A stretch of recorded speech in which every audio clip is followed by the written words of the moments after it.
Welcome to engineer Raj YouTube channel. ಇವಾಗಲೇ ನಾವು 18 class ಮುಗಿಸಿವಿ. ಭಾರತದ ಸಂವಿಧಾನದ ಬಗ್ಗೆ ಇದು 19ನೇ ಕ್ಲಾಸ್. ಇನ್ನು ನಿಮ್ಗೆ ಎಕ್ಸಾಮ್ ಪಾಯಿಂಟ್ ಆಫ್ ವ್ಯೂ ಏನು ಬೇಕು ಆ ಮಟೀರಿಯಲ್ ಜಾಸ್ತಿ ಕೊಡ್ತಾ ಇದ್ದೀನಿ. ನೀವು ದಿನನಿತ್ಯ ಓದೋದನ್ನು ಮರಿಬೇಡ್ರಿ. ಓದೋದನ್ನು ಒಂದು ದಿನ ಸ್ಕಿಪ್ ಮಾಡಿದ್ರೆ ಅದು ಸ್ಕಿಪ್ ಮಾಡ್ಬೇಕು ಅನಿಸುತ್ತೆ. ಯಾಕಂದ್ರೆ ಆಲಸ್ಯತನ ಒಂದ್ಸಲ ಮನಸ್ಸಿನೊಳಗೆ ಮೈ ದೇಹದೊಳಗೆ ಹೋಗ್ರೆ ಆ ಆಲಸ್ಯತನ ಏನು ಮಾಡ್ತೈತಿ, ನಮ್ಮ ಮಲ್ಗೋಂಗೆ ಮಾಡ್ತೈತಿ.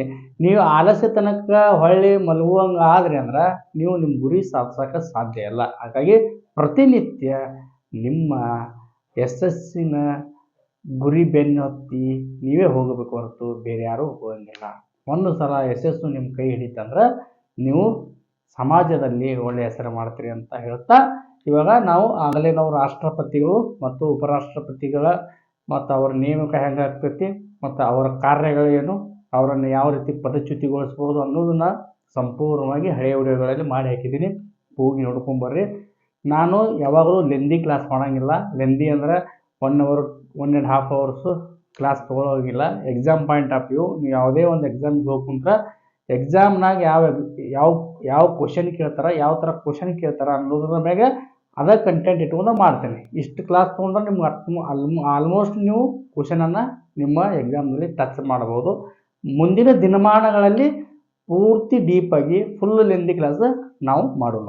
ಅಲ್ಲಿವರೆಗೂ ಈ ಫಸ್ಟ್ ಪ್ರಿಪ್ರೇಷನ್ ಓದೋದ್ರಲ್ಲಿ ಭಾಳಷ್ಟು ವಿಧಗಳಿದ್ದಾವೆ. ಅದನ್ನು ನಾವು ಬೇರೆ ಟೈಮಲ್ಲಿ ಹೇಳ್ತೀನಿ. ಇವಾಗ ಬೇಡ, ಕ್ಲಾಸ್ ತೊಗೊಂಡ್ಬಿಡೋಣ. Let's come to the point. ಭಾರತದ ಸಂವಿಧಾನ. ನಾವು ಇವಾಗ ಭಾರತದ ಸಂವಿಧಾನದಲ್ಲಿ ಏನು ನೋಡ್ತೀವಿ, ಇವಾಗ ರಾಷ್ಟ್ರಪತಿ ಆಯಿತು, ಉಪರಾಷ್ಟ್ರಪತಿ ಆಯಿತು, ಭಾರತದ ಮೊದಲ ಪ್ರಜೆ, 2ನೇ ಪ್ರಜೆ ಆಯಿತು, 3rd rank of Indian constitution, Indian ದೇಶದ 3ನೇ ಪ್ರಜೆ ಅಂತ ನಾವು ಯಾರು ಕರಿತೀವಿ, ಭಾರತದ ಪ್ರಧಾನಿಗಳನ್ನು. ಭಾರತ ಪ್ರಧಾನಿಗಳನ್ನು ನಾವು ಏನಂತ ಕರಿತೀವಿ, 3rd ರ್ಯಾಂಕ್ ಅಂತ ಹೇಳ್ತೀವಿ. ಅವ್ರ ಬಗ್ಗೆ ಇವತ್ತಿನ ಕ್ಲಾಸ್ ಒಳಗಡೆ ನೋಡೋಣ. ಹಾಗಾದ್ರೆ ಈಗ ಭಾರತದ ಸಂವಿಧಾನದ ಯಾವ ವಿಧಿಯಲ್ಲಿ ಭಾರತದ ಪ್ರಧಾನಿ ಮತ್ತು ಮಂತ್ರಿಮಂಡಲದ ಬಗ್ಗೆ ವಿಸ್ತೃತವಾಗಿ ಬರೆದಿದ್ದಾರೆ ಅಂದ್ರೆ ವಿಧಿ 73ರಲ್ಲಿ ಭಾರತ ಸಂವಿಧಾನದಲ್ಲಿ ಪ್ರಧಾನಮಂತ್ರಿ ಮತ್ತು ಮಂತ್ರಿಮಂಡಲ ಎಂಬ ಪದ ಮೊದಲ ಬಾರಿಗೆ 74ನೇ ವಿಧಿಯಲ್ಲಿ ಬಳಕೆಯಾಗಿದೆ. ಎಷ್ಟೋ 74ನೇ ವಿಧಿ, ನೆನಪಿಡ್ಬೋದು. 74ನೇ ವಿಧಿಯಲ್ಲಿ ಬಳಕೆಯಾಗಿದೆ. ಅದೇ 74ನೇ ವಿಧಿಯಲ್ಲಿ ಏನು ಹೇಳಿದ್ದಾರೆ ಗೊತ್ತಲ್ಲ ನಿಮ್ಗೆ, ಭಾರತ ದೇಶಕ್ಕೆ ಒಬ್ಬರು ಮೊದಲು ರಾಷ್ಟ್ರಪತಿಗಳಿರಬೇಕು. ರಾಷ್ಟ್ರಪತಿ ಹೆಸರಿನಲ್ಲಿ ಕಾರ್ಯಾಂಗದ ಎಲ್ಲ ಕೆಲಸಗಳನ್ನು ಮಾಡಲು ಭಾರತಕ್ಕೆ ಪ್ರಧಾನಮಂತ್ರಿ ಮತ್ತು ಅವರ ಜೊತೆಗೆ ಮಂತ್ರಿಮಂಡಲ ಇರತಕ್ಕದ್ದು ಅಂಥೇಳಿ ಮೆನ್ಷನ್ ಮಾಡಿದಾರ, ಬರೆದಿದ್ದಾರೆ. ಸರಿಯಾಗಿ ತಿಳ್ಕೊರಿ. ಮತ್ತು ಈಗ ಒಂದು ತಿಳ್ಕೊರಿ, ಮಂತ್ರಿಮಂಡಲ ಯಾವ ಥರ ಇರಬೇಕು ಹಾಗಾದ್ರೆ ಅಂದ್ರೆ, ನಮ್ಮ ಮಂತ್ರಿಮಂಡಲ, ಭಾರತಕ್ಕೊಬ್ಬರು ಪ್ರಧಾನಮಂತ್ರಿ ಇರಬೇಕು, ಅವರಿಗೆ ಸಹಾಯ ಮಾಡಲು ಮಂತ್ರಿಮಂಡಲ ಇರ್ತೈತಿ. ಆ ಮಂತ್ರಿಮಂಡಲದ ಕೆಪಾಸಿಟಿ ಎಷ್ಟಿರ್ಬೇಕಂದ್ರೆ ಪ್ರತಿಶತ 15%. ಅದು 15% ಯಾವಾಗ ಹೇಳಿದಾರೆ ಅಂದ್ರೆ, 2003ರಲ್ಲಿ 91ನೇ ತಿದ್ದುಪಡಿ ಮೂಲಕ ಸಚಿವ ಸಂಪುಟದ ಗಾತ್ರ ಅಂದ್ರೆ ಪ್ರಧಾನಮಂತ್ರಿಗಳ ಕೆಳಗೆ ಕೆಲಸ ಮಾಡುವ ಸಚಿವ ಸಂಪುಟದ ಗಾತ್ರ ಲೋಕಸಭೆಯ ಒಟ್ಟು ಸದಸ್ಯರ ಪ್ರತಿಶತ ಶೇಕಡ 15 ಮೀರಬಾರದು. ಅರ್ಥ ಆಯ್ತಲ್ಲ? ನಿಮ್ಗೆ ಗೊತ್ತಿರಬೇಕು. ನಮ್ಮದು ಲೋಕಸಭೆಯ ಸ್ಟ್ರೆಂತ್ ಎಷ್ಟೈತಿ, 545 ಐತಿ. 545ನ ಇದರ 15% ಮೀರಬಾರದು. ಇದು 15% ಅಂದರೆ ಎಷ್ಟಾಗ್ತದೆ, 82 ಅಥವಾ 83 ಸಚಿವ ಸಂಪುಟದವರು. ಇದಕ್ಕಿಂತ ಜಾಸ್ತಿ ಇರಲೇಬಾರದು ಅನ್ನೋದು ಉಲ್ಲೇಖ ಸಂವಿಧಾನದ 2003ರ 91ನೇ ತಿದ್ದುಪಡಿಯಲ್ಲಿ ತಿಳಿಸಿಕೊಡಲಾಗಿದೆ. ಆಯಿತಾ? ಇನ್ನು ಸಚಿವ ಸಂಪುಟ ಅಂದರೆ ಏನೇನು ಒಳಗೊಂಡಿರ್ತೈತಿ, ಇವಾಗ ಪ್ರಧಾನಮಂತ್ರಿಗೆ ಸಹಾಯ ಮಾಡಲಿರುವ ಸಚಿವ ಸಂಪುಟ ಏನೇನು ಒಳಗೊಂಡಿರ್ತೈತೆ ಅಂದ್ರೆ, ಪ್ರಧಾನಮಂತ್ರಿ ಸಚಿವ ಸಂಪುಟ ಅಂದ್ರೆ ಏನು, ಪ್ರಧಾನಮಂತ್ರಿ ಮತ್ತು ಕಿಚನ್ ಕ್ಯಾಬಿನೆಟ್ ಮತ್ತು ಉಳಿದ ಸಚಿವ ಸಂಪುಟ ಒಳಗೊಂಡಿರ್ತೈತಿ. ಹಾಗಾದ್ರೆ ಮಂತ್ರಿಮಂಡಲ ಅಂದ್ರೆ ಏನು? ಮಂತ್ರಿಮಂಡಲ ಅಂದ್ರೆ ಮಂತ್ರಿಮಂಡಲ ಒಳಗಡೆ ಪ್ರಧಾನಮಂತ್ರಿ, ಕಿಚನ್ ಕ್ಯಾಬಿನೆಟ್ ದರ್ಜೆ, ರಾಜ್ಯ ಖಾತೆ ಮತ್ತು ಸ್ವತಂತ್ರ ಖಾತೆ ಸಚಿವರುಗಳು ಒಳಗೊಂಡಿರ್ತೈತಿ. ಹಾಗಾದ್ರೆ ಇನ್ನು ಭಾರತದ ಮಂತ್ರಿಗಳ ಬಗ್ಗೆ ಸ್ವಲ್ಪ ತಿಳಿದುಕೊಳ್ಳೋಣ ನಾವು. ಏನು ವಿಧಿ 75ರಲ್ಲಿ ಭಾರತದ ಪ್ರಧಾನಮಂತ್ರಿ ಬಗ್ಗೆ ತಿಳಿಸಿಕೊಟ್ಟಿದ್ದಾರೆ. ಭಾರತ ಸಂವಿಧಾನದ ವಿಧಿ 75ರಲ್ಲಿ ಏನು ಮಾಡ್ಯಾರ, ಪ್ರಧಾನಮಂತ್ರಿಯವರ ನೇಮಕಾತಿ ಯಾವ ಥರ ಇರಬೇಕು ಅನ್ನೋದು ಮತ್ತು ಅವರ ಬಗ್ಗೆ ವಿಷಯಗಳನ್ನು ತಿಳಿಸಿಕೊಟ್ಟರು.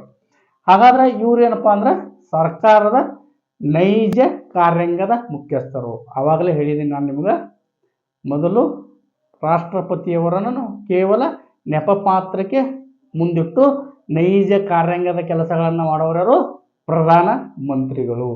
ಹಾಗಾದ್ರೆ ಈ ಪ್ರಧಾನಮಂತ್ರಿ ಹುದ್ದೆ ಸೃಷ್ಟಿಯಾದಾಗ ಭಾರತ ಸಂವಿಧಾನದಲ್ಲಿ ಪ್ರಧಾನಮಂತ್ರಿ ಎಂಬ ಒಂದು ಹುದ್ದೆ ಸೃಷ್ಟಿಯಾದಾಗ ಎಡ್ವರ್ಡ್ ಜೆನ್ನಿಂಗ್ ಅನ್ನೋರು ಏನು ಹೇಳ್ತಾರಂದ್ರೆ, ಆಕಾಶದಲ್ಲಿ ಹಲವಾರು ನಕ್ಷತ್ರಗಳಿದ್ದರು, ಮಧ್ಯದಲ್ಲಿ ಹೊಳೆಯುವ ಚಂದ್ರನ ತರಹ ಪ್ರಧಾನಮಂತ್ರಿಯ ಹುದ್ದೆ. ಏನು ಮಧ್ಯದಲ್ಲಿ ಹೊಳೆಯುವ ಚಂದ್ರನಂತೆ ಪ್ರಧಾನಮಂತ್ರಿ ಹುದ್ದೆ ಅಂತೇಳಿ ಎಡ್ವರ್ಡ್ ಅವರು ಹೇಳಿಕೆ ಕೊಟ್ಟಿದ್ದಾರೆ. ಅದೇ ರೀತಿ ಲಾರ್ಡ್ ಮಾರ್ಲೇನ್ ಅವರು ಕೂಡ ಏನಂತ ಹೇಳ್ಯಾರಪ್ಪ ಅಂದ್ರೆ, ಪ್ರಧಾನಮಂತ್ರಿ ಹುದ್ದೆಗೆ ಏನಂತ ಹೇಳ್ಯಾರ ಅಂದ್ರೆ, ಸಮಾನರಲ್ಲಿ ಮೊದಲಿಗ ಪ್ರಧಾನಮಂತ್ರಿ. ಸಮಾನರಲ್ಲಿ ಮೊದಲು ಇರೋರು ಯಾರಪ್ಪ ಅಂತಂದ್ರೆ ಪ್ರಧಾನಮಂತ್ರಿ ಅಥವಾ ಪ್ರಧಾನಮಂತ್ರಿ ಹುದ್ದೆ ಅಂತ ಹೇಳಿದಾರ. ಹಾಗಾದ್ರೆ ಪ್ರಧಾನಮಂತ್ರಿ ಆಗಬೇಕಂದ್ರೆ ಏನೇನೋ ಅರ್ಹತೆಗಳು ಇರಬೇಕು. ಯಾವ್ಯಾವ ಅರ್ಹತೆಗಳು ಇರಬೇಕು ಅನ್ನೋದು ಇವಾಗ ನೋಡೋಣ. ಯಾವ್ಯಾವ ಅರ್ಹತೆಗಳು ಇರಬೇಕಪ್ಪ ಅಂದ್ರೆ, ಮೊದಲಿಗೆ ಪ್ರಧಾನಮಂತ್ರಿ ಹುದ್ದೆಗೆ ಹೋಗುವವರು ಭಾರತೀಯ ಪ್ರಜೆಯಾಗಿರಬೇಕು. ಇದು ಎಲ್ಲ ಕಡೆ ಎಲ್ಲ ನಮ್ಮ ಸಂವಿಧಾನಾತ್ಮಕ ಹುದ್ದೆಗಳಿಗೆ ಎಲ್ಲರಿಗೂ ಇರೋದು ಏನಪ್ಪಾ ಅಂದ್ರೆ ಅವರು ಭಾರತೀಯ ಪ್ರಜೆ ಆಗಿರಬೇಕು. ಎರಡನೇದು ಏನಪ್ಪಾ ಅಂದ್ರೆ, ಪ್ರಧಾನಮಂತ್ರಿ ಯಾವುದಾದರೂ ಸದನದ ಸದಸ್ಯರಾಗಿರಬೇಕು. 2 ಸದನ ಇದಾವ, ಲೋಕಸಭೆ ಅಥವಾ ರಾಜ್ಯಸಭೆ. ಲೋಕಸಭೆ ಮತ್ತು ರಾಜ್ಯಸಭೆ ಇವು ಎರಡರಲ್ಲಿ ಒಂದು ಸದನದ ಸದಸ್ಯರಾಗಿರಬೇಕು. ಹಾಗಾದ್ರೆ ಒಂದು ವೇಳೆ 2 ಸದನದ ಸದಸ್ಯರಾಗಿಲ್ಲ ಆದರೂ ಒಂದು ಪಕ್ಷ ಇಲೆಕ್ಷನ್ಗೆ ನಿಲ್ಲುತ್ತಾ, ಇಲೆಕ್ಷನ್ಗೆ ನಿಂತ ಮೇಲೆ ಏನಾಗುತ್ತಾ, ಮೆಜಾರಿಟಿಯಲ್ಲಿ ಅತಿ ಹೆಚ್ಚು ಸಂಖ್ಯೆಯ ಸದಸ್ಯರನ್ನು ಒಳಗೊಂಡು ಒಂದು ಮೆಜಾರಿಟಿ ಪಕ್ಷ ಅಂತ ಬರ್ತೈತಿ. ಬಂದಾಗ ಒಬ್ಬ ವ್ಯಕ್ತಿಯನ್ನ ಏನು ಮಾಡ್ತಾರ, ಪ್ರಧಾನಮಂತ್ರಿ ಅಂತ ಶಾಸಕಾಂಗದ ಎಲ್ಲಾ ಸದಸ್ಯರು ಸೇರಿ ಪ್ರಧಾನಮಂತ್ರಿ ಇವರೇ ಆಗಬೇಕಂತ ಆಯ್ಕೆ ಮಾಡ್ತಾರ. ಆಯ್ಕೆ ಮಾಡಿ ಏನು ಮಾಡ್ತಾರ, ಗೌರ್ಮೆಂಟ್ ಫಾರ್ಮ್ ಮಾಡ್ಬೇಕಂತೇಳಿ ರಾಷ್ಟ್ರಪತಿ ಅವರಿಗೆ ರಿಕ್ವೆಸ್ಟ್ ಮಾಡ್ತಾರೆ. ನಿಮ್ಗೆ ಗೊತ್ತಿರಬೇಕು, ಒಂದು ವೇಳೆ ಈ ಆಯ್ಕೆಯಾಗಿ ಶಾಸಕಾಂಗದ ಸಭೆಯ ಮುಖ್ಯಸ್ಥರಾಗಿ ಆಯ್ಕೆ ಮಾಡುವ ವ್ಯಕ್ತಿ ಒಂದು ರಾಜ್ಯಸಭೆಯ ಅಥವಾ ಲೋಕಸಭೆಯ ಸದಸ್ಯನಾಗಿರಬೇಕು. ಒಂದು ವೇಳೆ ಆ 2 ಸದನದ ಸದಸ್ಯ ಆಗದೇ ಇದ್ರ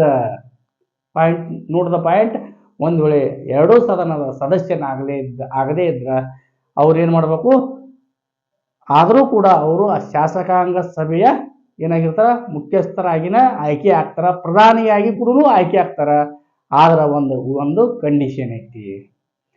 ಒಂದು ಕಂಡೀಷನ್ ಐತಿ. ಆ ಕಂಡೀಷನ್ ಯಾವ್ದಪ್ಪ ಅಂದ್ರ, 6 ತಿಂಗಳ ಒಳಗಡೆ ಯಾವುದಾದರೂ ಒಂದು ಸದನದ ಸದಸ್ಯರಾಗಬೇಕು. ಅರ್ಥ ಆಯ್ತಲ್ಲ. ಒಂದ್ ವೇಳೆ ಅವ್ರು ಏನಾದ್ರು 2 ಸದನದ ಒಳಗಡೆ ಸದಸ್ಯರಿರ್ಲಿಲ್ಲ ಅಂದ್ರೆ ಆದರೂ ಕೂಡ ಪ್ರಧಾನಮಂತ್ರಿಯಾಗಿ ಆಯ್ಕೆ ಆದ್ರೆ ಅವರು ಮುಂದೆ ಬರುವ 6 ತಿಂಗಳ ಒಳಗಡೆ ಲೋಕಸಭೆ ಅಥವಾ ಒಂದು ರಾಜ್ಯಸಭೆ ಒಳಗ ಯಾವುದಾದ್ರೂ ಒಂದು ಸಭೆಯ ಒಳಗ ಸದಸ್ಯರಾಗಿ ಬರಬೇಕು. ಆವಾಗ ಅವರ ಹುದ್ದೆ ಊರ್ಜಿತ ಮುಂದೆ ಉರಿತೈತಿ. ತಿಳ್ಕೊರಿ, ಇದೊಂದು ಪಾಯಿಂಟ್. ಇನ್ನೊಂದು, ಸರ್ಕಾರದ ಭಾಗವಾಗಿ ಯಾವುದೇ ಲಾಭದಾಯಕ ಹುದ್ದೆ ಹೊಂದಿರಬಾರದು. ಈ 3-4 ಅರ್ಹತೆಗಳು ಪ್ರಧಾನಮಂತ್ರಿ ಆಗಬೇಕಂದ್ರೆ ಇರಬೇಕಾಗಿದ್ದು. ಓಕೆ, ಹಾಗಾದ್ರೆ ಇನ್ನು ಪ್ರಧಾನಮಂತ್ರಿಗಳ ಭಾರತದ ನಿವಾಸ ಎಲ್ಲಿದೆ? ಭಾರತದ ನಿವಾಸ ಅಷ್ಟೇನು ಇಂಪಾರ್ಟೆಂಟ್ ಅಲ್ಲ, ಆದ್ರೂ ತಿಳ್ಕೊರಿ. ಪಂಚವಟಿ, ದೆಹಲಿಯ ರೈಸಿನ್ ಹಿಲ್ಸ್ ಪ್ರದೇಶದಲ್ಲಿರುವ ಪಂಚವಟಿ, ಅದಕ್ಕೆ ನಾವು ಏನಂತೀವಿ, ಲೋಕ ಕಲ್ಯಾಣ ಮಾರ್ಗ 7ನೇ ಅಡ್ಡ ರಸ್ತೆಯಲ್ಲಿ ಪ್ರಧಾನಮಂತ್ರಿಗಳ ನಿವಾಸ ಇರ್ತೈತಿ. ನಿಮ್ಗೆ ಗೊತ್ತೈತಿ ಇವಾಗ ಆಲ್ರೆಡಿ. ಈಗ ಅವರ ನೇಮಕ ಹೆಂಗಾಗ್ತೈತಿ, ಪ್ರಧಾನಮಂತ್ರಿಗಳ ನೇಮಕ ಹೆಂಗಾಗ್ತೈತಿ ಅಂದ್ರೆ, ಒಂದು ಪಕ್ಷ ಮೆಜಾರಿಟಿ ಬಂದಾಗ ಆ ಎಲ್ಲ MP ಗಳು ಕೂಡಿ ಏನು ಮಾಡ್ತಾರ, ಒಬ್ಬರನ್ನ ಪ್ರಧಾನಮಂತ್ರಿ ಅಂತ ಆಯ್ಕೆ ಮಾಡ್ತಾರ. ಆಯ್ಕೆ ಮಾಡಿ ಏನು ಮಾಡ್ತಾರ, ಲೋಕಸಭೆಯ ಶಾಸಕಾಂಗದ ನಾಯಕರನ್ನಾಗಿ ಆಯ್ಕೆ ಮಾಡಿ ರಾಷ್ಟ್ರಪತಿಗೆ ಹೋಗಿ ಹಕ್ಕು ಮಂಡನೆ ಮಾಡ್ತಾರ. ನಮ್ಮ ಪಕ್ಷ ಮೆಜಾರಿಟಿ ಬಂದೈತಿ, ನಮಗ ಏನೈತಲ್ಲ ಗೌರ್ಮೆಂಟ್ ಫಾರ್ಮ್ ಮಾಡಕ, ಸರ್ಕಾರ ರಚಿಸಕ ಅವಕಾಶ ಕೊಡಿ ಅಂತೇಳಿ ರಿಕ್ವೆಸ್ಟ್ ಮಾಡ್ತಾರ. ಅವಾಗ ಏನು ಮಾಡ್ತಾರ, ಹೌದು ಆಯ್ತು ಅಂತೇಳಿ ರಾಷ್ಟ್ರಪತಿಗಳಿಂದ ನೇಮಕ ಪ್ರಧಾನಮಂತ್ರಿ ಆಗ್ತಾರ. ನೆನಪಿಟ್ಟುಕೋರಿ, ಪ್ರಧಾನಮಂತ್ರಿ ಶಾಸಕಾಂಗ ಸಭೆಯ ನಾಯಕನಾದರೂ ಕೂಡ ನೇಮಕಾತಿ ಮಾತ್ರ ರಾಷ್ಟ್ರಪತಿಗಳಿಂದನೇ ಆಗುತ್ತ. ಓಕೆ, ಇನ್ನ ಅವರ ಅಧಿಕಾರಾವಧಿ ಎಷ್ಟಿರ್ತೈತಿಪ್ಪ ಹಾಗಾದ್ರ, ಈಗ ನೇಮಕ ಆದ್ರು ಅವರು ರಾಷ್ಟ್ರಪತಿಗಳಿಂದ ಪ್ರಧಾನಮಂತ್ರಿಗಳು ನೇಮಕ ಆದ್ರು, ಹಾಗಾದ್ರ ಅವರಿಗೆ ಪ್ರಮಾಣ ವಚನ ಬೋಧಿಸುವವರು ಯಾರು? ಪ್ರಮಾಣ ವಚನವನ್ನು ರಾಷ್ಟ್ರಪತಿಗಳ ಬೋಧಿಸ್ತಾರ. ಯಾರಿಗೆ? ಪ್ರಧಾನಮಂತ್ರಿಗಳಿಗೆ. ಒಂದು ವೇಳೆ ಪ್ರಧಾನಮಂತ್ರಿಗಳು ತಮ್ಮ ಹುದ್ದೆಗೆ ರಾಜೀನಾಮೆ ಕೊಡ್ಬೇಕಂದ್ರೆ ಯಾರ ಹತ್ರ ಕೊಡ್ಬೇಕಂದ್ರೆ ಅದು ಕೂಡ ರಾಷ್ಟ್ರಪತಿ ಹತ್ತಿರನೇ ಹೋಗಿ ಕೊಡಬೇಕು. ಏನು ಮಾಡಬೇಕು? ರಾಷ್ಟ್ರಪತಿ ಹತ್ತಿರನ ಹೋಗಿ ಕೊಡಬೇಕು. ಒಂದು ವೇಳೆ ಪ್ರಧಾನಮಂತ್ರಿಗಳು ಅಸಮರ್ಥರು ಅಥವಾ ಯಾವುದೇ ಕಾರಣದಿಂದ ಅವ್ರನ್ನ ಪದಚ್ಯುತಿಗೊಳಿಸ್ಬೇಕಂದ್ರೆ ಅದನ್ನು ಪದಚ್ಯುತಿಗೊಳಿಸೋರು ಯಾರಪ್ಪ ಅಂದ್ರೆ ಅದು ಕೂಡ ರಾಷ್ಟ್ರಪತಿಗಳೇ ಪದಚ್ಯುತಿಗೊಳಿಸ್ತಾರೆ. ಹಾಗಾದ್ರೆ ಈ ಪ್ರಧಾನಮಂತ್ರಿಗಳ ಅಧಿಕಾರಾವಧಿ ಎಷ್ಟು? ಭಾರತದ ಪ್ರಧಾನಮಂತ್ರಿಗಳ ಅಧಿಕಾರಾವಧಿ 5 ವರ್ಷ ಇರ್ತೈತಿ, ಅಥವಾ ರಾಷ್ಟ್ರಪತಿಯವರ ಇಚ್ಛಿಸುವವರೆಗೂ. ರಾಷ್ಟ್ರಪತಿ ಇಚ್ಛಿಸುವವರೆಗೂ ಅಂತಂದ್ರ ಅರ್ಥ, ಒಂದು ವೇಳೆ ಯಾವುದೇ ಮೆಜಾರಿಟಿ ಇರೋ ಪಕ್ಷದವರು ತೆಗೆದೋಗಿ ಅಂತ ಹೇಳಿ ಹೋಗಿ ರಿಕ್ವೆಸ್ಟ್ ಮಾಡಿದಾಗ ರಾಷ್ಟ್ರಪತಿಗಳು ಪದಚ್ಯುತಿಗೊಳಿಸ್ತಾರೆ, ಇಲ್ಲಾಂದ್ರೆ 5 ವರ್ಷಗಳ ಕಾಲ ಅಧಿಕಾರಾವಧಿಯಲ್ಲಿ ಇರ್ತಾರೆ. ಹಾಗಾದ್ರೆ ಭಾರತದ ಪ್ರಧಾನಮಂತ್ರಿಗಳ ವೇತನ ಎಷ್ಟೈತಿ ಈ ಸದ್ಯದ ಮಟ್ಟಿಗೆ ಅಂತಂದ್ರೆ 2,80,000 ಪ್ರತಿ ತಿಂಗಳು. ನೆನಪಿಡುವರಿ, ಪ್ರತಿ ತಿಂಗಳು. ಬಹಳ ಎಕ್ಸಾಮ್ಗಳಲ್ಲಿ ಈ PC, railway group D, SSC GD ಇಂಥ ಎಕ್ಸಾಮ್ಗಳಲ್ಲಿ ಈ ಥರ ಕ್ವಶನ್ಗಳು ಕೇಳ್ತಾರ. ಭಾರತ ಪ್ರಧಾನಮಂತ್ರಿಗಳ ವೇತನ ಅಂತ ಕೇಳ್ತಾರ. ಎಷ್ಟಪ್ಪ ಅಂದ್ರೆ 2,80,000 ಪ್ರತಿ ತಿಂಗಳು. ಪ್ರತಿ ತಿಂಗಳು ಅನ್ನೋದು ಬಹಳ ನೆನಪಿಟ್ಟುಕೊಳ್ಳಿ. Okay, come to the next point. ಹಾಗಾದ್ರೆ ಇದು ಪ್ರಧಾನಮಂತ್ರಿಗಳ ಬಗ್ಗೆ ಆಗಿತ್ತು. ಇನ್ನು ಪ್ರಧಾನಮಂತ್ರಿಗಳ ಕಾರ್ಯಗಳು ಯಾವ್ಯಾವಪ್ಪ? ಭಾರತದ ಪ್ರಧಾನಮಂತ್ರಿಗಳು ಯಾವ್ಯಾವ ಕಾರ್ಯಗಳು ಮಾಡ್ತಾರೆ ಅದನ್ನು ಸ್ವಲ್ಪ ನೋಡ್ಕೊಂಡ್ಬರೋಣ. ಯಾವ್ಯಾವ ಪ್ರಮುಖ ಕಾರ್ಯಗಳು ಯಾವ್ಯಾವಪ್ಪ ಅಂದ್ರೆ, ಇವರು ಸರ್ಕಾರದ ನೈಜ ಕಾರ್ಯಾಂಗದ ಮುಖ್ಯಸ್ಥರಾಗಿರ್ತಾರ. ಮತ್ತು ಸಚಿವರಿಗೆ ಖಾತೆಗಳನ್ನು ಹಂಚುವಾಗ ಹೆಸರುಗಳನ್ನು ಇವರೇ ಶಿಫಾರಸು ಮಾಡ್ತಾರ. ಈ ಗೋರ್ಮೆಂಟ್ ಫಾರ್ಮ್ ಆಗ್ತೈತಿ, ಫಾರ್ಮ್ ಆದ್ಮ್ಯಾಗ ಸಚಿವ ಸ್ಥಾನಗಳನ್ನು ಕೊಡಬೇಕಾದಾಗ ಇವರೇ ಕೆಲವೊಂದು ಹೆಸರುಗಳು, ಇವರೇ ಎಲ್ಲ ಹೆಸರುಗಳನ್ನ ರಾಷ್ಟ್ರಪತಿಯವರಿಗೆ ಶಿಫಾರಸು ಮಾಡ್ತಾರೆ. ಈ ಖಾತೆಯನ್ನ ಇವರಿಗೆ ಕೊಡ್ಬೇಕಂತೇಳಿ. ಒಂದು ವೇಳೆ ಕೆಲವೊಂದಿಷ್ಟು ಖಾತೆಗಳು ಹಂಚಿಕೆ ಆಗದೆ ಹಾಗೇ ಉಳಿದರೆ, ಅದನ್ನ ಖುದ್ದು ಪ್ರಧಾನಮಂತ್ರಿಗಳೇ ಆ ಖಾತೆಗಳನ್ನ ನಿಭಾಯಿಸುತ್ತಾರೆ. ಏನು ಮಾಡ್ತಾರೆ? ನಿಭಾಯಿಸುತ್ತಾರೆ. ಇನ್ನು ಹಾಗಾದ್ರೆ ಇವರು ಕೆಲವೊಂದು ಪ್ರಮುಖ ಆಯೋಗದ ಅಧ್ಯಕ್ಷರಾಗ್ಯಾರ. ಅವು ಯಾವ್ಯಾವ ಆಯೋಗ ಅಂದ್ರೆ, ನೀತಿ ಆಯೋಗದ ಅಧ್ಯಕ್ಷರು ಕೂಡ ಇವರೇ, ಅಂತಾರಾಜ್ಯ ಪರಿಷತ್ ಅಧ್ಯಕ್ಷರು ಕೂಡ ಇವರೇ, ರಾಷ್ಟ್ರೀಯ ಅಭಿವೃದ್ಧಿ ಮಂಡಳಿಯ ಅಧ್ಯಕ್ಷರು ಕೂಡ ಇವರೇ ಆಗಿರ್ತಾರ. ಮೊದಲು ನೆನಪಿಟ್ಟುಕೋರಿ, ಇವಾಗ ಸಚಿವ ಸಂಪುಟ ಈಗ ಪ್ರಧಾನಮಂತ್ರಿಗಳು ಕಾರ್ಯಾಂಗದ ಮುಖ್ಯಸ್ಥರಾದರೂ ಕೂಡ ಸಚಿವ ಸಂಪುಟ ಅಭಿವೃದ್ಧಿ ಕೆಲಸಗಳನ್ನು ಮಾಡೋರೆಲ್ಲ ಯಾರು? ಸಚಿವ ಸಂಪುಟ. ಅವರ ಕೆಳಗಡೆ ಕೆಲಸ ಮಾಡೋ ಸಚಿವ ಸಂಪುಟ. ಆ ಸಚಿವ ಸಂಪುಟ ಮತ್ತು ರಾಷ್ಟ್ರಪತಿಗಳ ಮಧ್ಯೆ, ಅಭಿವೃದ್ಧಿ ಸೇತುವೆಯಾಗಿ ಕೆಲಸ ಮಾಡೋರು ಯಾರಂದ್ರ ಪ್ರಧಾನಮಂತ್ರಿಗಳು. ಯಾರು? ಪ್ರಧಾನಮಂತ್ರಿಗಳು ಅಭಿವೃದ್ಧಿ ಸೇತುವೆಯಾಗಿ ಕೆಲಸ ಮಾಡ್ತಾರ. ಮತ್ತ ಪ್ರಧಾನಮಂತ್ರಿಗಳು ದೇಶದಲ್ಲಿ ಸಂವಿಧಾನಾತ್ಮಕ ಮತ್ತು ಸಂವಿಧಾನೇತರ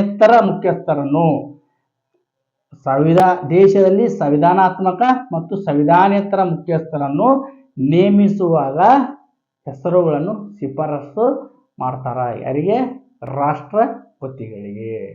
ರಾಷ್ಟ್ರಪತಿಗಳಿಗೆ ಏನು ಮಾಡ್ತಾರ? ಈ ಹೆಸರುಗಳನ್ನು ಶಿಫಾರಸು ಮಾಡ್ತಾರ. ಅದರ ಮೇಲೆ ಏನು ಮಾಡ್ತಾರ? ಇವರು ರಾಷ್ಟ್ರಪತಿಗಳು ನಾಮಕರಣ ಮಾಡ್ತಾರ. ನೀವು ಇವಾಗಲೇ ನೋಡಿರಿ, ರಾಜ್ಯಸಭೆಯ 12 ಮಂದಿ ಸದಸ್ಯರನ್ನ 12 ಸದಸ್ಯರನ್ನ ಕೇಂದ್ರ ಸರ್ಕಾರ, ಪ್ರಧಾನಮಂತ್ರಿ ಮತ್ತು ಸಚಿವ ಸಂಪುಟದ ಶಿಫಾರಸಿನ ಮೇಲೆಗೆ ರಾಷ್ಟ್ರಪತಿಗಳು ರಾಜ್ಯಸಭೆಗೆ 12 ಜನರನ್ನ ನಾಮಕರಣ ಮಾಡ್ತಾರೆ. ಹಾಗಾದ್ರೆ ಈ ಪ್ರಧಾನಮಂತ್ರಿಗೆ ಸಹಾಯ ಮಾಡಲು 350 ಅಧಿಕಾರಿಗಳ ಒಂದು ತಂಡ ಇರ್ತೈತಿ. ಏನಿರ್ತೈತಿ? 350 ಜನರ ಅಧಿಕಾರಿಗಳ ಒಂದು ತಂಡ ಇರ್ತೈತಿ. ಆ ತಂಡವನ್ನು ನಾವು ಏನಂತ ಕರಿತೀವಿ ಅಂದ್ರೆ ಸೂಪರ್ ಕ್ಯಾಬಿನೆಟ್ ಅಂತೇಳಿ ಕರಿತೀವಿ. ಏನಂತ ಕರಿತೀವಿ? ಸೂಪರ್ ಕ್ಯಾಬಿನೆಟ್ ಅಂತ ಕರಿತೀವಿ. ನೆನಪಿಟ್ಕೋರಿ. ಇದು ಭಾರತದ ಪ್ರಧಾನಿ ಹುದ್ದೆ ಬಗ್ಗೆ ಇರುವ ಕೆಲವೊಂದಿಷ್ಟು ಮಾಹಿತಿಗಳು. ಹೀಗಾಗಾದ್ರೆ exam point of view one liner ಒಂದಿಷ್ಟು ಕ್ವಶನ್ ಭಾರತದ ಪ್ರಧಾನಿಗಳ ಬಗ್ಗೆ ಇರುವ ಕೆಲವೊಂದಿಷ್ಟು ವಿಷಯಗಳನ್ನ ತಿಳ್ಕೊಳ್ಳೋಣ. ಸ್ವತಂತ್ರ ಭಾರತದ ಮೊದಲ ಪ್ರಧಾನಮಂತ್ರಿ ಯಾರು? ಸ್ವತಂತ್ರ ಭಾರತದ ಮೊದಲ ಪ್ರಧಾನಮಂತ್ರಿ ಜವಾಹರ್ಲಾಲ್ ನೆಹರೂರಾಗಿರ್ತಾರೆ. Very important point. ನಿಮ್ಗೆ ಇದು ಎಲ್ಲರಿಗೂ ನೆನಪಿರ್ತೈತಿ. ಯಾವುದಪ್ಪ? ಜವಾಹರ್ಲಾಲ್ ನೆಹರು ಅವರು ಭಾರತದ ಮೊದಲ ಪ್ರಧಾನಮಂತ್ರಿಗಳಾಗಿದ್ದರು ಅಂತ ನೆನಪಿಟ್ಕೋರಿ. ಅತಿ ಹೆಚ್ಚು ದಿನಗಳ ಕಾಲ ಲಾಂಗೆಸ್ಟ್ ಪೀರಿಯಡ್ ಪ್ರಧಾನಮಂತ್ರಿ ಆದವರು ಕೂಡ ಜವಾಹರ್ಲಾಲ್ ನೆಹರು ಅವರು. ಏನು? ಜವಾಹರ್ಲಾಲ್ ನೆಹರು ಅವರು ಎಷ್ಟು ವರ್ಷಗಳ ಕಾಲ ಆಡಳಿತ ಪ್ರಧಾನಮಂತ್ರಿಯಾಗಿ ಆಡಳಿತ ಮಾಡಿದ್ದಾರೆ ಅಂದ್ರೆ 16 ವರ್ಷ 286 ದಿನಗಳು. ಎಷ್ಟು? 16 ವರ್ಷ 286 ದಿನಗಳು ಪ್ರಧಾನಮಂತ್ರಿಯಾಗಿ ಸೇವೆ ಸಲ್ಲಿಸಿದ್ದಾರೆ. ನೆನಪಿಟ್ಕೋರಿ. ಲಾಹೋರಿನ 1929ರ ಲಾಹೋರ್ ಅಧಿವೇಶನದ ಅಧ್ಯಕ್ಷರು ಕೂಡ ಇವರು ಯಾರಾಗಿರ್ತಾರ? ಜವಾಹರ್ಲಾಲ್ ನೆಹರು ಅವರಾಗಿರ್ತಾರ. ಇದು ಬಹಳ ಎಕ್ಸಾಮ್ಗಳಲ್ಲಿ ಕೇಳಿದಾರ. ಅಲ್ಲಿಯ 1929 ಲಾಹೋರ್ ಅಧಿವೇಶನದ ನಿರ್ಣಯದ ಪ್ರಕಾರ 1930 ಜನವರಿ 26ರಂದು ನಾವೇನಂತ ಘೋಷಣೆ ಮಾಡ್ತೀವಿ? ಪೂರ್ಣ ಸ್ವರಾಜ್ಯದ ಘೋಷಣೆ ಮಾಡ್ತೀವಿ. ಈ ಪೂರ್ಣ ಸ್ವರಾಜ್ಯದ ಘೋಷಣೆಯ ಸವಿನೆನಪಿಗಾಗಿ ಭಾರತದ ಸಂವಿಧಾನವನ್ನು 1950 ಜನವರಿ 26ರಂದು ನಮಗೆ ನಾವು ಅಳವಡಿಸ್ಕೊಂಡಿದ್ದೀವಿ. Very important point. 1 to 1 related ಇದಾವ. ನೆನಪಿಟ್ಕೋರಿ, ಎಕ್ಸಾಮ್ದಾಗ ಕೇಳ್ತಾರ. ಇವ್ರನ್ನ ಲಾಂಗೆಸ್ಟ್ ಅತಿ ದೀರ್ಘಾವಧಿ ಪ್ರಧಾನಮಂತ್ರಿಗಳಂತ ಹೆಂಗೆ ಕರಿತೀವಿ ಅಂದ್ರೆ 1947 ಆಗಸ್ಟ್ 15ರಂದು ಭಾರತಕ್ಕೆ ಸ್ವಾತಂತ್ರ್ಯ ಬಂತು. 1947 ಆಗಸ್ಟ್ 15 ಯಾವ ದಿನವಾಗಿತ್ತು? ಆಗಸ್ಟ್ 15 ಯಾವ ದಿನವಾಗಿತ್ತು? ಶುಕ್ರವಾರ. ನಾವೇನಂತೀವಿ? ಶುಭ ಶುಕ್ರವಾರ. ಒಂದು ಪೊಲೀಸ್ ಕಾನ್ಸ್ಟೇಬಲ್ ಎಕ್ಸಾಮಲ್ಲಿ ಕೇಳಿದಾರ. 1947 ಆಗಸ್ಟ್ 15 ಯಾವ ದಿನವಾಗಿತ್ತು ಅಂತೇಳಿ ಕೇಳಿದಾರ. 4 ಆಪ್ಷನ್ ಕೊಟ್ಟಿದಾರ. ಶುಭ ಶುಕ್ರವಾರ ಅಥವಾ ನಾವು ಶುಕ್ರವಾರ ಅಂತ ಕರಿತೀವಿ. ಶುಕ್ರವಾರ ದಿನ ಏನು ಮಾಡ್ತಾರ? ಅಧಿಕಾರ ಸ್ವೀಕಾರ ಮಾಡ್ತಾರ. ಅಧಿಕಾರ ಸ್ವೀಕಾರ ಮಾಡಿದ ಮ್ಯಾಗ ಎಲ್ಲ ಆ ಸಂಸತ್ತಿನಲ್ಲಿ ಎಲ್ಲರೂ ಕೂಡಿ ಜವಾಹರ್ಲಾಲ್ ನೆಹರು ಅವ್ರನ್ನ ಏನು ಮಾಡ್ತಾರ? ಪ್ರಧಾನಮಂತ್ರಿಗಳಾಗಿ ನೇಮಿಸ್ತಾರ. ಸ್ವತಂತ್ರ ಭಾರತದ ಮೊದಲ ಪ್ರಧಾನಿಗಳಾಗಿ ಅಧಿಕಾರ ಸ್ವೀಕರಿಸಿದ ಮ್ಯಾಗ ಸಂಸತ್ತನ್ನು ಉದ್ದೇಶಿಸಿ ಭಾಷಣ ಮಾಡ್ತಾರೆ. ಏನು ಮಾಡ್ತಾರ? ಭಾಷಣ ಮಾಡ್ತಾರ. ಅವ್ರದ್ದು ಭಾರತದ ಪ್ರಧಾನಿಯ ಮೊದಲ ಭಾಷಣ. ಆ ಭಾಷಣಕ್ಕೆ ಏನಂತ ಕರಿದೀವಪ್ಪ ಅಂದ್ರೆ, ಮೊದಲ ಭಾಷಣಕ್ಕೆ ಏನಂತ ಕರಿದೀವಿ ಅಂದ್ರೆ trust with destiny. Very important point. In depth ಆಗಿ ಯಾವುದೋ ನೀವು ಕ್ವಶನ್ ಪೇಪರ್ ನೋಡಿದಾಗ ಕೆಲವು ಬಾರಿ ಏನಾಗುತ್ತಾ? ಟ್ರಸ್ಟ್ ವಿತ್ ಡೆಸ್ಟಿನಿ ಅಂತ ಕರೀತಾರೆ. ಅದನ್ನ ಆ ಭಾಷಣಕ್ಕೆ ನಾವೇನಂತ ಕರಿದೀವಿ? ಟ್ರಸ್ಟ್ ವಿತ್ ಡೆಸ್ಟಿನಿ ಅಂತ ಕರಿದೀವಿ. ಕೆಲವೊಂದು PDO ಎಕ್ಸಾಮು, PC ಎಕ್ಸಾಮಲ್ಲಿ ಈ ಬಗ್ಗೆ ಕೇಳಿದಾರ. ನೆನಪಿಟ್ಕೋರಿ. ಮತ್ತು ಇನ್ನೊಂದು ಪಾಯಿಂಟ್ ಏನಪ್ಪ ಅಂದ್ರೆ, ಕೆಂಪು ಕೋಟೆಯ ಮೇಲೆ ಅತಿ ಹೆಚ್ಚು ಬಾರಿ ಧ್ವಜಾರೋಹಣ ಮಾಡಿ ಧ್ವಜಾರೋಹಣ ಮಾಡಿ ಭಾಷಣ ಮಾಡಿದವರು ಯಾರು? ಅತಿ ಹೆಚ್ಚು ಬಾರಿ ಧ್ವಜಾರೋಹಣ ಮಾಡಿ ಭಾಷಣ ಮಾಡಿದವರು ಯಾರಾದರೂ ಇದ್ರೆ ಅವರು ಜವಾಹರ್ಲಾಲ್ ನೆಹರು ಅವರು. ಎಷ್ಟು ಬಾರಿ ಮಾಡಿದಾರ ನಿಮ್ಗೆ ನೆನಪಿರಲಿ. ಜನವರಿ 26ರಂದು ಆಲ್ಮೋಸ್ಟ್ ಆಲ್ ನಾವೇನು ಮಾಡ್ತೀವಿ, ವಿದೇಶಿಯ ಗೆಸ್ಟ್ಗಳನ್ನು ಕರೆಸ್ತೀವಿ, ಅತಿಥಿಗಳನ್ನು ಕರೆಸಿ ಭಾಷಣ ಮಾಡಿಸ್ತೀವಿ. ಆದ್ರೆ ಆಗಸ್ಟ್ 15ರಂದು ನಮ್ಮ ಭಾರತದ ಪ್ರಧಾನಿಗಳು ಏನು ಮಾಡ್ತಾರೆ, ಕೆಂಪು ಕೋಟೆಯ ಮೇಲೆ ಧ್ವಜಾರೋಹಣ ಮಾಡಿ ಭಾಷಣ ಮಾಡ್ತಾರ. ಅದು ಕೆಂಪು ಕೋಟೆಯ ಮೇಲೆ ಜವಾಹರ್ಲಾಲ್ ನೆಹರು ಅವರು 17 ಬಾರಿ ಧ್ವಜಾರೋಹಣ ಮಾಡಿ 17 ಬಾರಿ ಭಾಷಣ ಮಾಡ್ಯಾರ.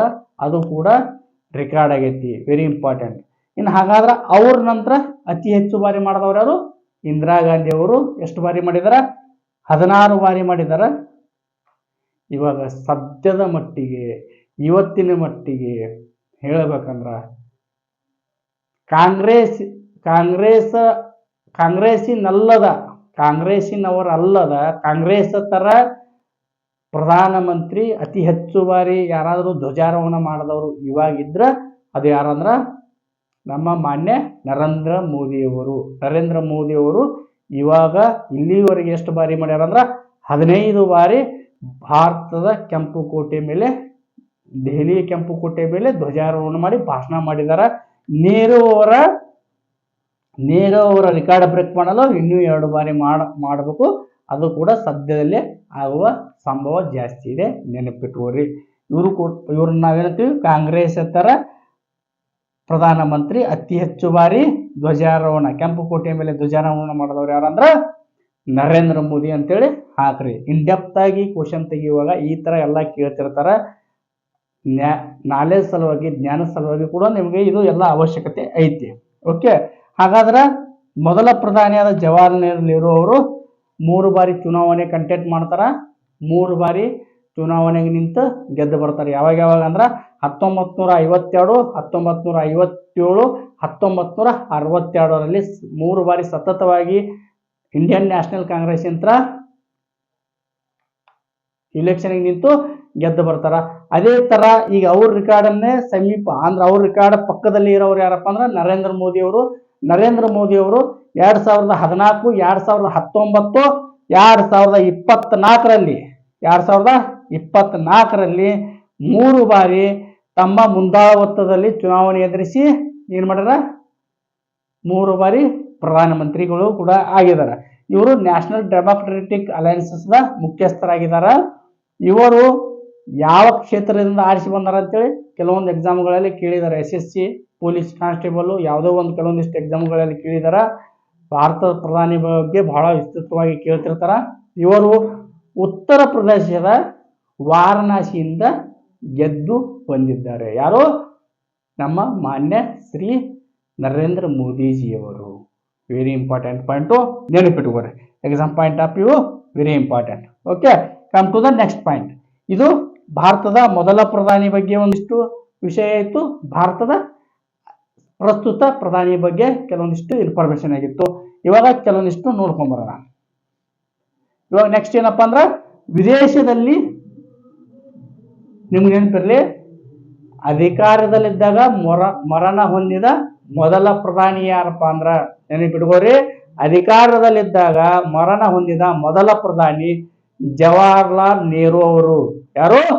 ಜವಾಹರ್ಲಾಲ್ ನೆಹರು ಅವರು. ಯಾವಾಗಂದ್ರ 1964 ಮೇ 27ರಂದು. ಇವಾಗ 1964 ಮೇ 27ರಂದು ಏನು ಮರಣ ಹೊಂತಾರ, ಅಧಿಕಾರದಾಗ ಇರ್ತಾರ. ಅವಾಗ ಪ್ರಧಾನಮಂತ್ರಿ ಆಗಿರ್ತಾರ, ಅವರು ನಿಧನ ಹೊಂದುತ್ತಾರ. ಹಾಗಾದ್ರೆ ಅಧಿಕಾರದಾಗಿದ್ದಾಗ ಬೇರೆದವರು ನಿಧನ ಹೊಂದಿಲ್ಲ ಅಂತ ಕೇಳಬಹುದು ನೀವು. ಅವರು ಹೊಂದಿದ್ದಾರೆ. ಆದ್ರೆ ಮೊದಲಿಗರು ಇವರು. ಅದಾದ ನಂತರ ಇಂದಿರಾ ಗಾಂಧಿ ಅವರು ಕೂಡ ಅಧಿಕಾರದಲ್ಲಿದ್ದಾಗ ಮರಣ ಹೊಂದಿದಾರ. ಅದೇ ತರ ಲಾಲ್ ಬಹದ್ದೂರ್ ಶಾಸ್ತ್ರಿಗಳು ಕೂಡ ಪ್ರಧಾನಮಂತ್ರಿ ಹುದ್ದೆಯಲ್ಲಿದ್ದಾಗ ಮರಣ ಹೊಂದಿದಾರ. ಒಂದು ನೆನಪಿಟ್ಕೋರಿ, ವಿದೇಶದಲ್ಲಿ ಮರಣ ಹೊಂದಿದ ಭಾರತದ ಪ್ರಧಾನಿ ಯಾರು ಅಂತ ಕೇಳಿದಾಗ ಲಾಲ್ ಬಹದ್ದೂರ್ ಶಾಸ್ತ್ರಿ ಹಾಕಬೇಕು. ಭಾರತದ ಅಧಿಕಾರದಲ್ಲಿದ್ದಾಗ ಮರಣ ಹೊಂದಿದ ಭಾರತದ ಪ್ರಧಾನಿ ಯಾರು ಅಂತ ಕೇಳಿದಾಗ ಜವಾಹರ್ಲಾಲ್ ನೆಹರು ಹಾಕಬೇಕು, ಕನ್ಫ್ಯೂಷನ್ ಮಾಡ್ಕೋಬೇಡ್ರಿ. ಹಾಗಾದ್ರೆ ಲಾಲ್ ಬಹದ್ದೂರ್ ಶಾಸ್ತ್ರಿ ಅವರು ಪ್ರಧಾನಮಂತ್ರಿ ಇದ್ದಾಗ ಉಜ್ಬೇಕಿಸ್ತಾನ್ ಅಂದ್ರೆ ಆವಾಗಿನ ತಾಸ್ಕೆಂಡಾಕ ಪ್ರವಾಸಕ್ಕೆ ಹೋಗಿರ್ತಾರ. ಪ್ರವಾಸಕ್ಕೆ ಹೋದಾಗ ಪಾಕಿಸ್ತಾನ ಜೊತೆ ಒಂದು ಅಗ್ರಿಮೆಂಟ್ ಆಗತ್ತ. ಏನಂತ ಅಗ್ರಿಮೆಂಟ್ ಆಗತ್ತಪ್ಪ ಅಂದ್ರ ಪೀಸ್ ಅಗ್ರಿಮೆಂಟ್ ಆಗತ್ತ. ಪೀಸ್ ಅಗ್ರಿಮೆಂಟ್ ಆದ 1 ಗಂಟೆಯ ಒಳಗೆ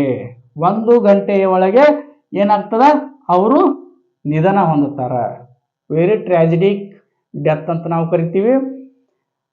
ಆ ಶಾಂತಿ ಅಗ್ರಿಮೆಂಟ್ ಅಂದ ಆದ ತಕ್ಷಣ ಪೀಸ್ ಅಗ್ರಿಮೆಂಟ್ ತಾಸ್ಕೆಂಡದಲ್ಲಿ ಲಾಲ್ ಬಹದ್ದೂರ್ ಶಾಸ್ತ್ರಿ ಅವರು ತಾಸ್ಕೆಂಡ ಪ್ರವಾಸದಲ್ಲಿದ್ದಾಗ ಪಾಕಿಸ್ತಾನ ಜೊತೆ ಅಲ್ಲೇ ತಾಸ್ಕೆಂಡಿನಲ್ಲಿ ಪೀಸ್ ಅಗ್ರಿಮೆಂಟ್ ಮಾಡ್ಕೊಂತಾರ. ಪೀಸ್ ಅಗ್ರಿಮೆಂಟ್ ಆದ 1 ಗಂಟೆಯ ನಂತರ ಅವರು ನಿಧನ ಹೊಂದುತ್ತಾರ. ಆದ್ರೆ ಆಫೀಷಿಯಲಿ ಏನು ಘೋಷಣೆ ಮಾಡಿದಾರ ಅಂದ್ರ ಅವರಿಗೆ ಹೃದಯಾಘಾತ, ಹಾರ್ಟ್ ಅಟ್ಯಾಕ್ ಆಗಿ ತೀರ್ಕೊಂಡಿದ್ದಾರ ಅಂತಿದೆ. ಆದರೆ ಅವರ ಮನೆತನದವರು ಬೇರೆ ಎಂಗಲ್ನಿಂದ ಹೇಳ್ತಿದ್ದಾರೆ. ಅದನ್ನು ನಾವು ಇವಾಗ ಡಿಸ್ಕಸ್ ಮಾಡೋದು ಬೇಕಲ್ಲ. ಅದು ಮುಂದಿನ ಕ್ಲಾಸ್ ಯಾವಾಗಾದರೂ ನಿಮ್ಗೆ ಅದರ ಬಗ್ಗೆ ಕೂಲಂಕಷವಾಗಿ ತಿಳಿಸ್ಕೊಡ್ತೀನಿ. Okay, come to the next point. Next ಏನಪ್ಪಾ ಕೇಳಬಹುದು ಅಂದ್ರೆ, ಅಧಿವೇಶನದಲ್ಲಿ ಭಾಗವಹಿಸದ ಪ್ರಥಮ ಮತ್ತು ಏಕೈಕ ಪ್ರಧಾನಮಂತ್ರಿ ಯಾರಪ್ಪ ಅಂತಂದ್ರ ಚೌಧರಿ ಚರಣ ಸಿಂಗ್. ಯಾರು? ಚೌಧರಿ ಚರಣ ಸಿಂಗ್. ಹಾಗಾದ್ರೆ ಈಗ ಇವರು ಉತ್ತರ ಭಾರತದವರು ಅದಾರ. ಹಾಗಾದ್ರೆ ದಕ್ಷಿಣ ಭಾರತದವರು ಯಾರಪ್ಪ? ದಕ್ಷಿಣ ಭಾರತದ ಮೊದಲ ಪ್ರಧಾನಮಂತ್ರಿ ಯಾರಂದ್ರ PV ನರಸಿಂಹರಾವ್. ಇವರು ಯಾವ ರಾಜ್ಯದವರು? ಆಂಧ್ರ ಪ್ರದೇಶದವರು. ಹಾಗಾದ್ರೆ ನಮ್ಮ ಕರ್ನಾಟಕದಿಂದ ಪ್ರಧಾನಮಂತ್ರಿ ಹುದ್ದೆಗೇರಿದ ಕನ್ನಡಿಗ ಯಾರು? HD ದೇವೇಗೌಡರು. ಯಾರು? HD ದೇವೇಗೌಡರು. ಹಾಗಾದ್ರೆ ಅತಿ ಹೆಚ್ಚು ಬಾರಿ ಪ್ರಧಾನಮಂತ್ರಿಯಾಗಿ ಆಯ್ಕೆಯಾದವರು ಯಾರು? ಅಟಲ್ ಬಿಹಾರಿ ವಾಜಪೇಯಿ. ಯಾರು? ಅಟಲ್ ಬಿಹಾರಿ ವಾಜಪೇಯಿ. ಹಾಗೆ ಅತಿ ಕಡಿಮೆ ದಿನ ಪ್ರಧಾನಮಂತ್ರಿಯಾಗಿ ಅಧಿಕಾರ ಚಲಾಯಿಸಿದವರು ಕೂಡ ಅಟಲ್ ಬಿಹಾರಿ ವಾಜಪೇಯಿ ಅವರು. ನೆನಪಿಟ್ಟುಕೋರಿ. ಹಾಗೆ ಪ್ರಧಾನಮಂತ್ರಿ ಆದರೂ ಕೂಡ ಮತ ಹಾಕಲು ಅನುಮತಿ ಪಡೆಯದೇ ಇರುವಂತ ಏಕೈಕ ಪ್ರಧಾನಿ ಯಾರು? ಇಂದಿರಾ ಗಾಂಧಿ. ಯಾರು? ಇಂದಿರಾ ಗಾಂಧಿ. ಹಾಗೆ ಭಾರತ ದೇಶದ ಏಕೈಕ ಮಹಿಳಾ ಪ್ರಧಾನಿ ಯಾರಾಗಿದ್ರಂದ್ರ ಏಕೈಕ ಮಹಿಳಾ ಪ್ರಧಾನಿ ಕೂಡ ಇಂದಿರಾ ಗಾಂಧಿಯವರೇ ಆಗಿದ್ರು. ನೆಕ್ಸ್ಟ್ ಕ್ವಶನ್, ಯಾವುದೇ ಸದನದಲ್ಲಿ ಸದಸ್ಯರಲ್ಲದಿದ್ದರೂ ಪ್ರಧಾನಮಂತ್ರಿ ಆಗಿದ್ದವರು ಯಾರಂದ್ರ HD ದೇವೇಗೌಡ. HD ದೇವೇಗೌಡರು. ನಿಮ್ಗ ಆವಾಗಲೇ ಹೇಳಿನಿ, ಭಾರತದ ಪ್ರಧಾನಮಂತ್ರಿ ಆಗಲು ಇರಬೇಕಾದ ಅರ್ಹತೆಗಳಲ್ಲಿ ಲೋಕಸಭೆ ಅಥವಾ ರಾಜ್ಯಸಭೆಯ ಯಾವುದಾದ್ರೂ ಒಂದು ಸಭೆಯ ಸದನದ ಸದಸ್ಯರಾಗಿರಬೇಕು. ಆಗದೇ ಇದ್ರ 6 ತಿಂಗಳ ಒಳಗಡೆ ಆಗಬೇಕಂತೇಳಿ. ಅದೇ ರೀತಿ ನಮ್ಮ ಮಾನ್ಯ HD ದೇವೇಗೌಡವರು ಪ್ರಧಾನಮಂತ್ರಿ ಆದಾಗ ಯಾವುದೇ ಸದನದ ಸದಸ್ಯರ ಆಗಿರಲಿಲ್ಲ. Okay, come to the next point. ಇನ್ನ ಮೊಟ್ಟ ಮೊದಲ ಕಾಂಗ್ರೆಸ್ಸೇತರ ಪ್ರಧಾನಮಂತ್ರಿ. ಕಾಂಗ್ರೆಸ್ ಹೊರತುಪಡಿಸಿ ಪ್ರಧಾನಮಂತ್ರಿ ಆದವರು ಫಸ್ಟ್ಗೆ ಯಾರಪ್ಪ ಅಂದ್ರೆ ಮೊರಾರ್ಜಿ ದೇಸಾಯಿ ಅವರು ಮೊದಲ ಬಾರಿಗೆ ಕಾಂಗ್ರೆಸ್ಸೇತರ ಪ್ರಧಾನಮಂತ್ರಿಗಳಾಗಿ ಆಯ್ಕೆ ಆಗ್ತಾರ. ಹಾಗಾದ್ರೆ ಅತಿ ಚಿಕ್ಕ ವಯಸ್ಸಿನಲ್ಲಿ ಭಾರತದ ಪ್ರಧಾನ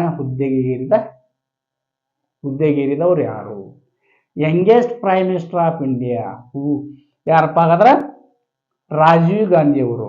ರಾಜೀವ್ ಗಾಂಧಿ ಅವರು 1984 ಅಕ್ಟೋಬರ್ 31ರಂದು 40ನೇ ವಯಸ್ಸಿನಲ್ಲಿ ಭಾರತದ ಪ್ರಧಾನ ಹುದ್ದೆಗೆ ಏರ್ತಾರ. ಆ ಎಲೆಕ್ಷನ್ ಯಾವ ತರ ಆಗಿತ್ತಪ್ಪ ಅಂತಂದ್ರ ಅದನ್ನ ನಾವೇನಂತ ಕರಿತೀವಿ ಅಂದ್ರೆ ಸೂಪರ್ ಮೆಜಾರಿಟಿ ಎಲೆಕ್ಷನ್ ಅಂತ ಕರಿತೀವಿ. ಯಾಕಂದ್ರ 552 ಸಂಖ್ಯೆಯ MP ಗಳು ಕಂಟೆಂಟ್ ಮಾಡಿದಾರ. ಅದರೊಳಗಡೆ ಕಾಂಗ್ರೆಸ್ ಪಕ್ಷದವರು 401 ಸೀಟುಗಳನ್ನು ಆಯ್ದುಕೊಂಡು ಬಂದು ಸೂಪರ್ ಮೆಜಾರಿಟಿಯಲ್ಲಿ ಆ ವರ್ಷ ಏನಾಗುತ್ತೆ, ಆ ಎಲೆಕ್ಷನ್ ಅಲ್ಲಿ ಕಾಂಗ್ರೆಸ್ ಹೆವಿ ಮೆಜಾರಿಟಿ ಪಡಿತೈತಿ. ಅದಕ್ಕೆ ನಾವೇನಂತೀವಿ? ಸೂಪರ್ ಮೆಜಾರಿಟಿ ಅಂತೀವಿ. ಹಾಗಾಗಿ ಮುಂದೆ ಆ ಶಾಸಕಾಂಗದ ಸಭೆಯ ಎಲ್ಲ ಸದಸ್ಯರು ಸೇರಿ ರಾಜೀವ್ ಗಾಂಧಿ ಅವರಿಗೆ ಪ್ರಧಾನಮಂತ್ರಿ ಮಾಡ್ತಾರ. ಹಾಗಾಗಿ ಅತಿ ಚಿಕ್ಕ ವಯಸ್ಸಿನಲ್ಲಿ ರಾಜೀವ್ ಗಾಂಧಿ ಅವರು ಪ್ರಧಾನಮಂತ್ರಿ ಹುದ್ದೆಗೆ ಏರ್ತಾರ. ನೋಡ್ರಿ, ಭಾರತದ ಪ್ರಧಾನಮಂತ್ರಿ ಹುದ್ದೆ ಬಹಳ ವಿಶೇಷವಾಗಿ ಇದ್ದಂಥ ಹುದ್ದೆ. ಇದರ ಮೇಲೆ ಕೂಡ ಬಹಳಷ್ಟು ಎಕ್ಸಾಮ್ಗಳಲ್ಲಿ ಕ್ವಶನ್ಗಳನ್ನು ಕೇಳಿದ್ದಾರೆ. ನೀವು ವಿಷಯಗಳನ್ನು ನೋಟ್ ಮಾಡ್ತಾ ಬರಿತಾ ಹೋಗ್ಬೇಕು, ಆವಾಗ ನಿಮಗೆ ಎಕ್ಸಾಮಲ್ಲಿ ರಿಪ್ರೆಸೆಂಟ್ ಮಾಡೋಕೆ ಬರ್ತೈತೆ ಅಂತ ಹೇಳ್ತೀನಿ. ಹಾಗಾಗಿ ಮುಂದಿನ ವಿಡಿಯೋದೊಂದಿಗೆ ಮತ್ತೆ ಸಿಗೋಣ. ಅಲ್ಲಿವರೆಗೂ ಶುಭ ದಿನ.